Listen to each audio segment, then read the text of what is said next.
Hello everyone, welcome you all to the next lecture on the topic advertising. So in the previous lecture we have come to know about what is advertising basically. So in this lecture we will be discussing about the objectives of advertising. So advertising has basically three primary objectives, okay? One is to inform, the second is to persuade, and third is to remind. So informative advertising creates awareness of brands, products, services, and ideas. It announces new products and programs, and it can educate people about the attributes and benefits of new or established products. So here the purpose of advertising is to sell something, right? You are developing a product, so your aim is to sell something. That is the purpose of advertising, to sell a product, a service, or an idea.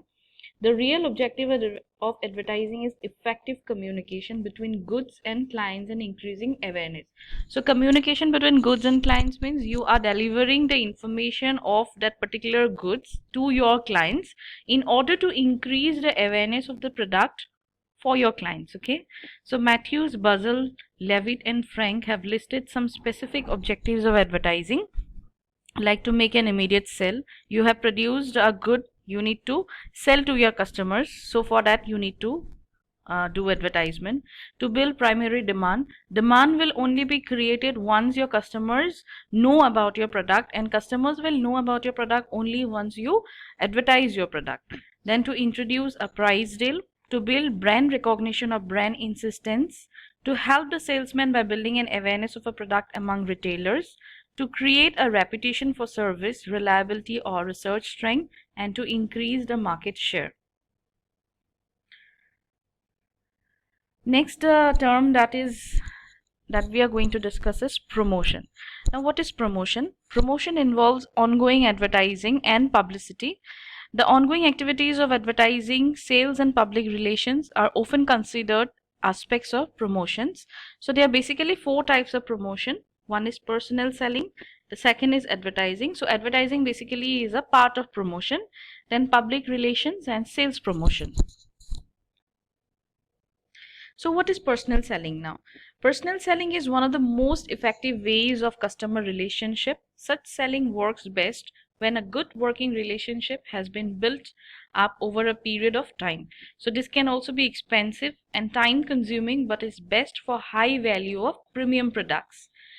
Next is sales promotion. So this includes freebies, contests, discounts, free services, passes, tickets, and so on, as distinct from advertising, publicity, and public relations. The next is public relations. Public relation is the deliberate, planned, and sustained effort to establish and maintain mutual understanding between the company and the public. Before going into the depth, the difference of promotion and advertising. So personal selling, as I have told, is one of the most effective way of customer relation. So here basically what happens, you are trying to build a good relationship with your customers. So personal selling occurs when a sales representative meets with the potential client for the purpose of transacting a sale. So many sales representatives, they rely on a sequential sales process that typically involves some steps. So some sales representatives, they develop scripts for all or part of the sales process. If I say some examples of personal selling, it includes cars, office equipment, and many products that are sold by the businesses to other industrial customers.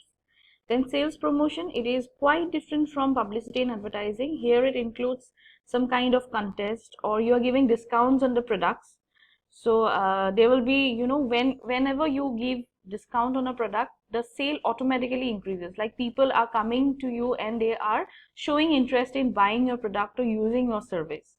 Public relationship is any relationship that you are trying to, maintain with your public. It is a kind of planned and sustained effort to establish and maintain some kind of understanding between your organization and the public. So now I'll move to the difference of advertising and promotion. So advertising generally refers to control paid messages in the media, while promotion includes paid and free marketing activities such as sales or sponsorships. In its narrowest sense, we can say advertising refers to messages you send to the public via newspaper and magazine, etc. Here you are controlling the content and graphics and paying for the space to display your messages, right? But while promotion it is more commonly referred to as promotions, it is a method of announcing your product or service using more dynamic means that you can easily modify or change. Now, since suppose you have used a newspaper for advertising your product, so once your advertisement has been set, you have used a particular space in the newspaper, you have paid for that space and you have advertised your product. So in that case, what happens, you cannot change it once it gets published or once it gets advertised in the particular newspaper. You do not have the you do not have the opportunity to change the advertisement. You can change it, but again you will have to buy another space, right, in another newspaper, and then you'll have to advertise your product. But in case of promotions, this is dynamic. You can change it or modify it easily, because this includes coupons, sales, celebrity endorsements, event, team or league sponsorships, contests, rebates, free samples, catalogs, social media donations, and direct mail. So these are the forms by which promotions are done. So these forms can be easily modified or changed if required. But compared to advertisement, it becomes quite, advertisement, it becomes quite difficult to change, because again that will incur some cost. Okay. So advertising gives you a better chance to target specific customers based on the fact that media outlets usually have specific reader, visitor, viewer, listener. But with promotions, you can't predict who is going to see your message, as well as when you buy advertising, right? For example, if you want to target women aged between 25 to 45, you have to improve your chances of reaching them if you sponsor a women's 5,000 raise, but you won't know for sure until you see up the sign up. So promotion is quite unpredictable. Like, you do not know if you're wanting to create an awareness with the help of promotions. You do not know whether those messages are reached to the target customers or not, or how many target customers you are able to promote your you are able to deliver your message. But in case of advertisement, you can estimate, there can be an estimation that yes, these are the customers that I have targeted, and since they will be they will be getting your message about the product. Okay, so this was about the objectives of advertising and what is promotion, difference of promotion. So I hope this video will be helpful to have an understanding about what is advertising and promotion. Thank you.